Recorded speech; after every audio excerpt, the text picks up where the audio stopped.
Bismillahirrahmanirrahim. Myself Mohammad Fakhrullah, lecturer in mathematics, आपको unit number 4 के lectures में खुशामदीद कहता हूँ। आज फर्स्ट ईयर मैथमेटिक्स का लेक्चर नंबर 28 हम करेंगे। यूनिट नंबर 4 क्वाड्रेटिक इक्वेशन है। एक्सरसाइज 4.9 का क्वेश्चन नंबर 5, 6, 7, 8, 9, 10 आज के लेक्चर में हम पढ़ेंगे। तो सबसे पहले क्वेश्चन नंबर 5 देखें। क्वेश्चन नंबर 5 हमारे पास उसकी स्टेटमेंट देखें। क्वेश्चन नंबर 5 की स्टेटमेंट है 12x² minus 25xy plus 12y² is equal to 0, और दूसरी इक्वेशन है 4x² plus 7y² is equal to 148। तो जो फर्स्ट इक्वेशन दी हुई है इसको पहली इक्वेशन का नाम दे दिया और सेकंड इक्वेशन को सेकंड इक्वेशन का। जो फर्स्ट इक्वेशन दी हुई है इसकी हम फैक्टराइजेशन करेंगे, क्योंकि लास्ट टाइम हमने एग्जांपल नंबर 2 में भी यही देखा था। 25 की हम फैक्टराइजेशन करेंगे। जो पहली इक्वेशन है ये एक होमोजीनियस इक्वेशन है। होमोजीनियस इक्वेशन वो होती है जिसमें सारी टर्म में वेरिएबल्स की टोटल पावर क्या होती है, सेम होती है। तो हम इसको क्या करेंगे, फैक्टराइज करेंगे। तो फैक्टराइज करते हुए हम सबसे पहले जो इक्वेशन दी हुई है उसमें -16 और 9 जो है इसके फैक्टर्स बना लेंगे, और 4x कॉमन ले लेंगे और दूसरी साइड से 3y कॉमन ले लेंगे। तो इस तरह हमारे पास दो इक्वेशन बन जाएंगी, एक 3x minus 4y is equal to 0 और दूसरी 4x minus 3y is equal to 0, जो कि फैक्टराइजेशन के बाद हासिल होंगी।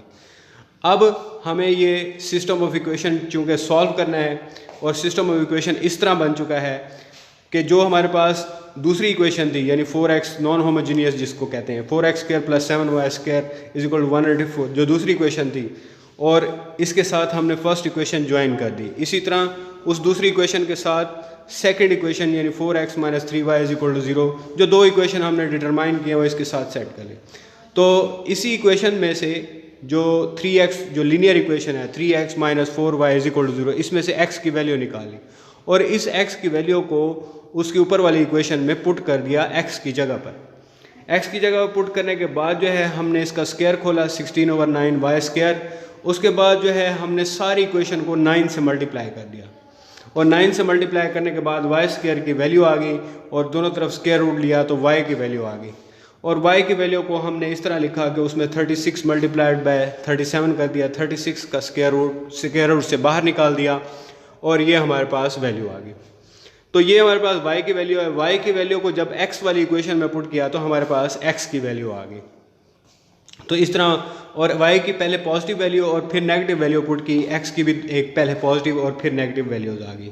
अब सेकंड इक्वेशन से जो हमने सेकंड सिस्टम बनाया था उसमें से भी x की वैल्यू हमने निकाली और उसे उसी इक्वेशन में दोबारा पुट किया। इसको भी हमने सॉल्व किया। सॉल्व करने के बाद हमने पहले y की वैल्यू ±4 निकाली, और y की वैल्यूज़ को यूज़ करके हमने x की वैल्यूज़ निकाली। आखिर में हमने सोल्यूशन सेट को एक ब्रैकेट की सूरत में लिख दिया। तो ये हमारे पास क्या था, क्वेश्चन नंबर 5 था। अब क्वेश्चन नंबर 6 देखें। क्वेश्चन नंबर 6 में भी बिल्कुल सेम हमारे पास एक जो है होमोजीनियस इक्वेशन दी हुई है और एक नॉन होमोजीनियस इक्वेशन दी हुई है। तो जो हमारे पास फर्स्ट इक्वेशन दी हुई है उस इक्वेशन को हम फैक्टराइज करेंगे। 8 और 3 उसके फैक्टर्स बन जाएंगे, और 4x हम कॉमन ले लेंगे। 4x कॉमन लेने के बाद दूसरी इक्वेशन में से y कॉमन ले लेंगे। इस तरह हमारे पास दो इक्वेशन बन जाएंगी। उन दोनों इक्वेशंस को हम सिस्टम के साथ ज्वाइन कर देंगे, जो सेकंड इक्वेशन है उसके साथ ज्वाइन कर देंगे बारी बारी। फिर फर्स्ट इक्वेशन जो फर्स्ट सिस्टम है उसमें से लीनियर इक्वेशन में से x की वैल्यू निकाल कर ऊपर वाली 60 वाली इक्वेशन में पुट कर देंगे। वैल्यू में पुट करने के बाद हमारे पास y की वैल्यूज़ आ जाएंगी। इन y की वैल्यूज़ को x वाली वैल्यू में पुट करेंगे तो हमारे पास x की वैल्यूज़ आ जाएंगी। x और y की वैल्यूज़ को मिला के हम पेयर बना देंगे। सिमिलरली हम सेकंड जो इक्वेशन बनी थी फ्रॉम 2 सिस्टम 2 से y is equal to 4x निकला, इसको 60 वाली इक्वेशन में पुट किया तो हमारे पास x की भी दो वैल्यूज़ आ गई।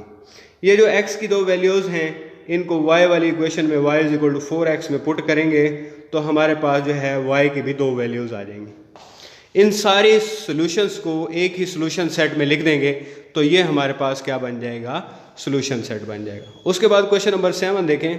क्वेश्चन नंबर 7 जो है टाइप 3 का क्वेश्चन है। इसमें एग्जाम्पल नंबर 3 भी आ जाती है। क्वेश्चन नंबर 7, 8, 9, 10 एक तरह के सवाल हैं, और एग्जाम्पल 3 भी इसी में आ जाती है। तो सबसे पहले हमारे पास जो इक्वेशन दी हुई हैं इन इक्वेशन में हमने तरीकाकार ये अख्तियार करना है कि जो इसकी कांस्टेंट टर्म्स हैं, जैसे इक्वेशन नंबर 1 की कांस्टेंट टर्म 16 है, यानी बराबर से इस तरफ जो बराबर से राइट हैंड साइड पे जैसे 16 है, और इक्वेशन नंबर 2 में बराबर से राइट साइड पे क्या है 15 है, तो 15 वाले को 16 से और 16 वाले को 15 से, यानी ये कांस्टेंट्स क्या हो जाएं, बराबर हो जाएं, तो उनको हमने सबसे पहले बराबर किया। बराबर करने से हमारे पास एक होमोजीनियस इक्वेशन बन गई।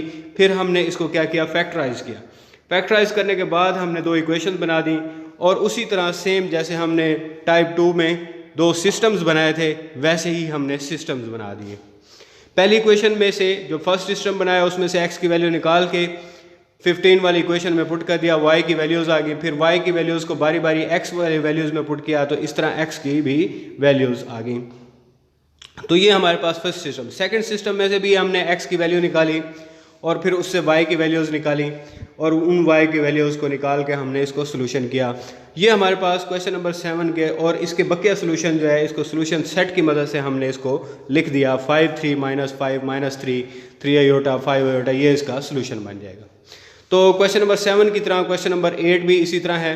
क्वेश्चन नंबर 8 में राइट हैंड साइड पे क्या दिया हुआ है, 9 दिया हुआ है, और इसकी दो इक्वेशन है, एक इक्वेशन में 9 दिया हुआ है और दूसरी साइड पे राइट हैंड साइड पे 2 दिया हुआ है।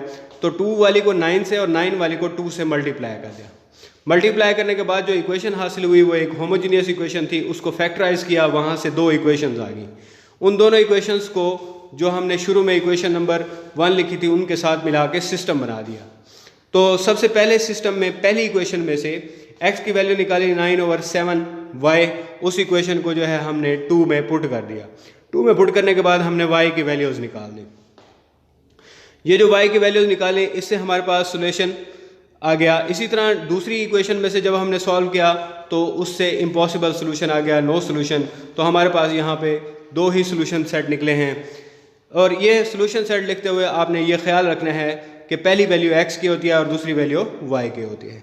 तो ये हमारे पास क्वेश्चन नंबर 8 था। अब क्वेश्चन नंबर 9 देखें, जिसमें हम सेम वे में अप्लाई करेंगे। इसमें भी हम ये देखेंगे, सबसे पहले इक्वेशन को हमने देखा कि इक्वेशन की राइट हैंड साइड पे 7 है, एक इक्वेशन की राइट हैंड साइड पे 7 है, दूसरी इक्वेशन की -3 है।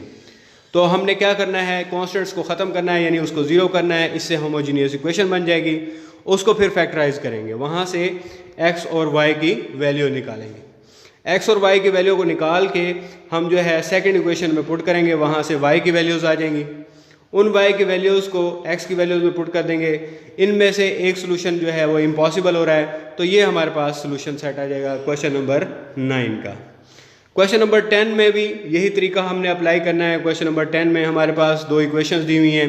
राइट हैंड साइड पे एक इक्वेशन के राइट हैंड साइड पे 5 है, दूसरी इक्वेशन की राइट हैंड साइड पे 2 है।